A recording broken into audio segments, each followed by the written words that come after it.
ابر کرم کے ناظرین، جیسا کہ آپ جانتے ہیں کہ ہم حسن معاشرت کے حوالے سے بات کر رہے ہیں، سیرت نبوی صلی اللہ علیہ وآلہ وسلم کے روشن پہلوؤں میں ایک بڑا ہی خوبصورت پہلو یہ ہے کہ کانا یبدأ من لقی بالسلام، جو بھی آپ علیہ الصلوۃ والسلام سے ملاقات کرتا تو حضور ہمیشہ سلام کرنے میں پہل فرماتے۔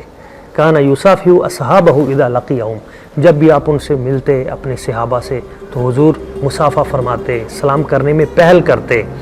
محبت فرماتے، اور جب بھی کوئی شخص آپ کے سامنے آتا آپ اس سے ملاقات کرتے، اور حدیث پاک میں ہے کہ لا ينزع یدہ من یدہ حتی یکون الرجل ینزع، آپ علیہ الصلوۃ والسلام جب کسی سے مصافحہ کرتے تو اس وقت تک اپنا دست مبارک پیچھے نہ ہٹاتے جب تک وہ شخص خود پیچھے نہ ہٹا لیتا، یعنی اس وقت تک آپ اس کا ہاتھ تھامے رکھتے۔ اسی طرح آپ علیہ الصلوۃ والسلام اپنا چہرہ مبارک بھی اس شخص سے نہ ہٹاتے جب تک کہ وہ خود اپنی نظریں نہ جھکا لیتا اور اس کا چہرہ جو ہے وہ کسی اور سمت نہ ہو جاتا، اس وقت تک آپ اپنی پوری توجہ اس پہ دیتے۔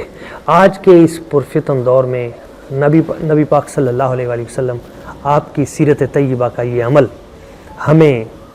ترغیب دیتا ہے کہ ہم بھی دوسروں سے جب ملیں تو سلام کرنے میں پہل کریں، اس سے تکبر کا بھی خاتمہ ہوتا ہے اور اس سے محبت بھی بڑھتی ہے، اچھے تعلقات قائم کریں، اور جس وقت کوئی بات کر رہا ہو آپ سے، کوئی آپ سے ہم کلام ہو تو آپ اپنی توجہ پوری اس پہ رکھیں۔ خصوصاً اس وقت یہ عمل نہایت تکلیف دہ ہوتا ہے کہ جب کوئی شخص آپ کو اپنی بات سنا رہا ہے اور وہ اپنی غم کی داستان آپ بیتی یا کوئی بھی مسئلہ آپ سے ڈسکس کر رہا ہے،